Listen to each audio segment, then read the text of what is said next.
Most gardeners pack away their gloves when October arrives. But here's the truth. This is the moment that decides how alive your garden will be this winter. While others wait for spring, you can create a winter pollinator paradise. A garden that hums with life when everything else looks frozen and gray. If you want bees, butterflies, and life still visiting your backyard through December, this is when you act. Welcome back to Golden Years Gardening, where we grow smarter, not harder. If you love seeing your garden thrive in every season, hit subscribe right now and join our growing family of gardeners across the US, Canada, and the UK. Every week, we share simple, proven planting guides that help you get results, no matter your age or garden size. Winter can look quiet on the surface, but underneath the soil, life never stops. Pollinators like bees, butterflies, and moths don't vanish, they simply struggle to find food and shelter. By planting a few smart perennials right now, in October and early November, you give them exactly what they need to survive. And in return, they'll reward you with stronger blooms in spring. Picture this. It's January morning in Michigan or Surrey. Frost covers the petals, your breath fogs in the air, and yet there's a soft hum around the lavender and hellebores. That sound? Life. And it's all because of the choices you make today. So let's begin with the first perennials. But before that, there are several bonus tips at the end of this video that have helped hundreds of gardeners. 1. Hellebores, the Christmas rose. Zones 4 through 9. If you've ever wished for color in the coldest months, hellebores, often called Christmas roses or Lenten roses, are your miracle plants. They bloom when most gardens are asleep, often in December through March. Their nodding, cup-shaped flowers push right through the snow, offering early nectar when almost nothing else can. Bees adore them. On sunny winter days, you'll often spot bumblebees warming themselves inside those pale pink or white petals. For older gardeners, hellebores are a blessing. They need little care, stay evergreen in mild climates, and return every single year, stronger than before. Plant them now before the ground freezes. Choose a spot with partial shade, maybe beneath a bare tree or near a walkway. They love rich, well-draining soil. A mix of compost and leaf mold works wonders. Once planted, water them lightly and then let nature handle the rest. A tip most people miss: cut back old, leathery leaves in late winter to show off new growth and prevent disease. If you live in cooler areas like Minnesota, Zone 4, mulch lightly before hard frost. And for warmer regions, say Georgia or southern England, they'll stay green all year round. Now, here's a secret. If you plant different varieties, like Helleborus orientalis and Helleborus niger, you'll have blooms in shades of ivory, plum, and soft green for months.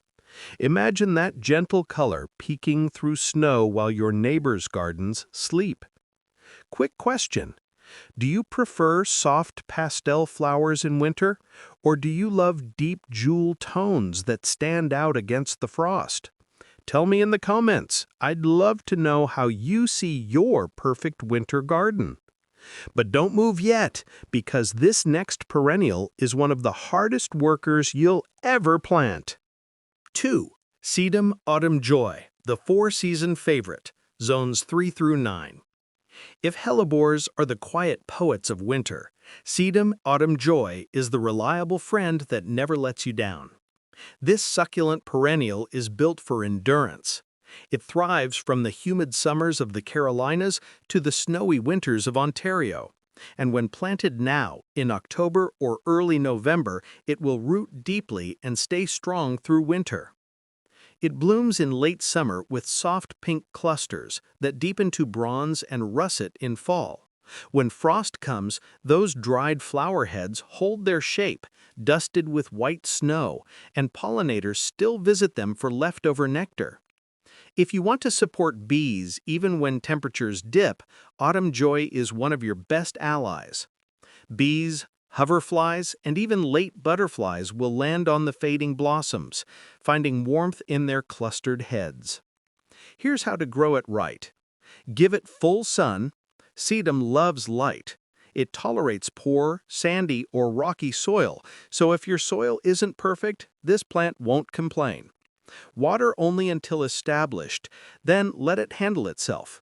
It's drought-resistant once rooted. If you're in the U.S. Midwest or the southern provinces of Canada, you're in luck. Sedum handles deep frost beautifully. In warmer zones, like 8 or 9, trim it back in January to encourage fresh growth. And if you're in coastal areas of the UK, it's nearly evergreen. Leave those dried flower heads standing through winter. They'll protect the plant crown and feed birds like finches who peck at the seeds. Then, in early March, cut them down to the base and watch new plump shoots appear within weeks. Now, imagine this. It's February. Snowflakes cover your garden, but beneath them, hellebores bloom softly, while Sedum autumn joy stands tall, golden, and proud. Your backyard isn't a frozen desert, it's alive. Wouldn't you love to walk out on a quiet morning, coffee in hand, and see color, texture, and life when everyone else's garden looks empty? That's what happens when you plant smart in fall. 3. Coneflower, the backbone of every pollinator garden, zones 3 to 9. If there's one plant that brings strength and beauty to every garden, it's the coneflower, also known as Echinacea purpurea. This American native thrives across most of the U.S. and Canada, from the cold winters of Wisconsin to the milder regions of Virginia and Oregon. Plant it now in October or early November, and you're setting up a powerhouse for next year's pollinators. Even when frost settles in, those sturdy seed heads stay standing, feeding birds, sheltering bees, and keeping your garden textured and full of life. They're survivors. They love full sun, tolerate poor soil, and need very little care. Once their deep roots settle, they'll return year after year, stronger and fuller. And when they bloom from June through September, their pink, orange, and white daisy-like flowers are irresistible to butterflies, honeybees, and bumblebees. But right now, in autumn, it's all about foundation. Plant them in zones 3 to 9, about 18 inches apart, in soil that drains well. Mix in compost before planting and water once a week until the ground freezes. That's it. Leave those black seed heads standing through winter. They might look dry, but to finches and chickadees, they're a buffet. And when snow dusts them white, they look stunning against the dull winter backdrop. Pollinators often shelter in their hollow stems too, a natural hotel for overwintering bees. So don't cut everything down. Let your garden breathe and give nature a place to rest. And here's a fun question. Have you ever tried coneflower tea? Many gardeners swear by its health benefits. If you grow your own, you'll appreciate knowing exactly where it came from. Now, if you think coneflower is impressive, wait until you hear about a plant that combines strength, scent, and pollinator power. A plant every gardener, especially those who love fragrance, 4. should have. Lavender, the scented shield of the winter garden, zones 5 through 9. There's something timeless about lavender. Its soft scent, silver-green leaves, and purple spikes bring peace just by looking at them. But beyond its beauty, lavender is a guardian for winter pollinators, offering shelter, scent, and structure when the cold sets in. If you live in zones 5 through 9, October and November are still perfect for planting. Choose English lavender, Lavandula angustifolia, for colder climates like Pennsylvania or Ontario, and French lavender, Lavandula dentata, for warmer coastal areas like California or the southern UK. It loves cool soil. Planting in fall allows its roots to develop deeply before summer heat returns, and those gray-green leaves will hold through winter, providing evergreen color in your garden. When it blooms again in late spring, it becomes one of the busiest spots in your yard. Bees adore it, especially honeybees. The scent acts like a magnet. Even in winter, the woody stems and dried flowers shelter solitary bees and beneficial insects. Plant lavender in full sun, in well-draining soil. Sandy or loamy is best. If your soil is heavy clay, raise it a few inches in a mound or border. Give it space, about 2 feet apart, and resist the urge to overwater. Lavender loves to stay dry. Cut it back lightly after its first bloom to encourage a second wave of flowers. And never cut into the old wood, only trim green stems. Now picture this: snow dusting over your lavender hedge, the scent still lingering in the air, and the hum of a late bee finding its way between the stems. That's not just a garden, that's peace. Would you plant lavender mainly for its scent, or for the pollinators? Tell me in the comments. I'd love to know which one matters most to you. But stay with me, because the next perennial is not only tough, but nearly indestructible. It's a wildflower with ancient roots, and pollinators can't resist it. 5. Yarrow, the healer's flower that never quits, zones 3 through 9. Meet yarrow, the plant that refuses to give up, even in harsh cold or poor soil. Also known as Achillea millefolium. It's native across North America and the UK, making it one of the easiest perennials to grow. If your garden soil is rocky, sandy, or thin, yarrow doesn't mind. If you forget to water, yarrow forgives you. And if you want pollinators all season long, yarrow rewards you. This plant has fine, feathery leaves that stay green through fall and sometimes winter. Its flat-topped flowers appear in yellow, white, pink, and red, drawing in bees, hoverflies, and butterflies. And here's the magic. When planted now, in the cool soil of October or early November, its roots strengthen through winter, ready to burst with color next spring. Plant yarrow in zones 3 through 9. Full sun is best. It tolerates drought and thrives even where others struggle. If you live in colder areas, like Maine or Alberta, add a light mulch layer after planting. In milder climates, like North Carolina or southern England, it's nearly evergreen. If you cut the flowers in midsummer, yarrow will often bloom again before frost. And those dried blooms? They look stunning in winter, catching frost crystals and adding texture when everything else fades. Bees especially love its clusters because they can land easily on the flat heads, perfect resting spots on chilly mornings. And for the gardener, yarrow is more than beauty, it's tradition. It's been used for centuries as a healing herb, and many still grow it for that reason. Imagine standing in your winter garden, hellebores blooming, sedum standing tall, lavender scenting the air, and soft yarrow leaves glistening with frost. That's more than a garden, it's a sanctuary. Do you like mixing colors in your garden, or do you prefer one color theme for harmony? Let me know in the comments. Your answers help me plan future guides for you. 6. Winter heathers, the color that defies frost, zones 4 through 8. When most gardens fade to brown, winter heathers, also called Erica carnea or heather erica, keep their color proudly.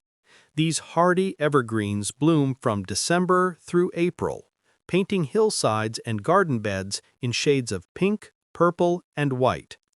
If you live in cooler regions, from New York State to British Columbia or the Scottish Highlands, winter heathers are your best friend.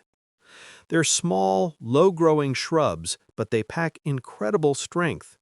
Pollinators love them because their bell-shaped blooms stay open when temperatures hover near freezing. Plant them in zones 4 to 8, in full sun, in soil that drains freely. Sandy or slightly acidic soil works beautifully. If you're unsure about your soil, add a handful of peat moss or pine needles before planting. October and early November are ideal months. Cool soil encourages quick root growth. Once they're in the ground, they practically take care of themselves. No constant watering, no fuss. They stay green all winter, even under snow. And when bees emerge on the first mild day of January, you'll see them diving straight into those tiny blossoms. Your garden becomes their safe haven. After flowering, trim the stems just above the faded blooms. That gentle cut keeps the plant dense and covered in color year after year. Now imagine this, a soft dusting of snow over mounds of pink and white heather with the faint hum of bees on a sunny winter afternoon. It's peaceful, it's alive, and it's something most gardeners never get to see. Quick question, have you ever grown heather before, or is it new to you? Drop me a comment. I'd love to know which color you'd plant first. Now, we're down to the 7th perennial, and it's a showstopper.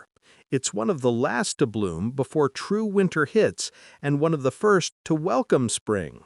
7. Asters, the final feast for pollinators, zones 3 through 8. If your garden had a farewell party for autumn, asters would be the star guest. These late-blooming perennials carry bright daisy-like flowers in purple, blue, and white, and bees, butterflies, and hoverflies adore them.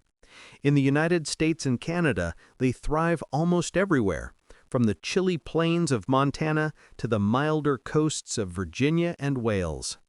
Planting them now, in late October or early November, gives their roots time to settle before frost, ensuring a strong comeback next year. Asters are pollinator magnets for a reason.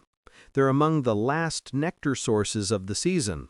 When other flowers are gone, asters feed hungry bees preparing for hibernation. That makes your garden not just beautiful, but vital. Choose full sun and plant in well-draining soil with compost mixed in. Space them about 18 inches apart. They're hardy in zones 3 through 8, which means they survive deep freezes if the soil drains properly. In warmer coastal areas, they may even stay semi-evergreen. After their first hard frost, cut the stems down to about 6 inches. That encourages compact growth next year. Or, if you love seeing texture in your winter garden, leave some stalks standing. Small bees will overwinter inside them. Varieties like New England aster and Woods blue aster are especially good for northern climates. For southern U.S. or U.K. gardens, Michaelmas daisies thrive beautifully through the mild cold. Here's something that surprises most gardeners. Asters often self-seed. Let a few flowers dry on the stem, and next year you might find tiny volunteers popping up naturally. Free plants, nature's way. Now close your eyes for a second and picture it. Hellebores blooming in the shade, sedums standing tall under frost, coneflowers holding seed heads for finches, lavender scenting the air, yarrow glistening in the cold, heathers painting the ground pink, and asters dancing in the last golden light of fall. That's not just a garden, it's a living painting. And it starts with a decision you make this month. Before we wrap up, here's how to bring it all together. Group by bloom time.